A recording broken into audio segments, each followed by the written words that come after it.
We've been reporting on the negative effects of hydraulic fracturing for natural gas for years now on TYT going back, and today we've got a new one, and this one is absolutely horrendous development. It has to do with the effect that fracking has on your health, which we've known it has negative health effects for quite some time. Environmental groups such as the NRDC says that for people living near fracking sites, fracking can have severe health effects such as respiratory illnesses and cancer. Now, that can accrue over time, and as you're exposed to both the air, the water, all of that, that's terrible. But let's talk about what affects even more vulnerable individuals. A new study from the journal Science Advances found that fracking reduces the health of infants born to mothers living within 3 kilometers from a fracking site. But for mothers living within 1 kilometer, the effects were acute. The probability of low infant birth weight, meaning the infant weighs less than 5.5 pounds, increased to 25%. Nationwide, between the middle of 2012 and the middle of 2013, as many as 65,000 infants were exposed to pollution from fracking because their mothers lived within 1 kilometer of a fracking site. And that's just a period over 1 year, and obviously far more would live within 3 kilometers of a fracking site, which again would have health effects, not accruing over a long period of your life and increasing the incidence of respiratory illnesses and cancer, but literally affecting you as you are born.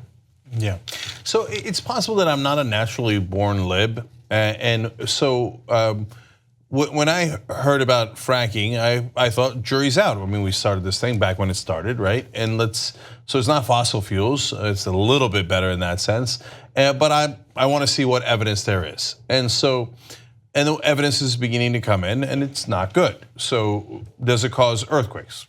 Now, indisputably, yeah, there's no question about that. I mean, hundreds of earthquakes in the middle of Oklahoma. Yeah, we showed you the charts. That may be the scariest chart I think that we've ever shown, the rise in earthquakes in Oklahoma. Yeah, so there's just no question about it. And now in this case, just look at the evidence, right? And again, I didn't prejudge it, I didn't presuppose anything. I did. Okay, John did more, okay. And folks, by the way, that they're not presupposing it. So like Josh Fox, who's worked a lot on this, he already knows a lot of this information. This happens to be new, but there's a lot of other damaging information. So totally, in this case, so what they did was they looked at things that were 2 to 9 miles away from the fracking site.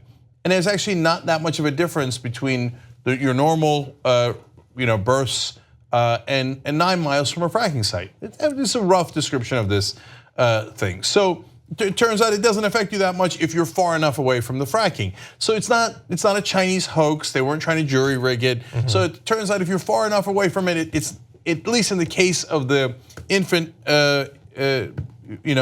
issues, the birth weight, et cetera, it's not that much of a problem. You get within 2 miles, and you're starting to see increase in problems for kids that are being born, and significantly. You get to within half a mile, 1 out of every 4 baby that is born, it weighs under 5.5 pounds, which then leads to all the issues that John talked about. You've got infant mortality, asthma, lower test scores, and I mean, it affects your development as a human being. I mean, including average income later on in life as an adult. Yeah, and by the way, if you're pro-life, you should be livid about this. It's happening to fetuses, right? It is causing enormous problems for them for the rest of their lives while they're in utero. Some will die. And some will die over it. That's exactly right. It leads to infant mortality. And it's happening to a gigantic 1/4, 25% of the babies that are that close to the fracking sites. Yeah. That jury's now in. Thankfully, the other 3/4, they will be born at a normal birth weight, and then so long as they don't move away soon enough, will eventually have respiratory illnesses and cancer and stuff like that, I guess.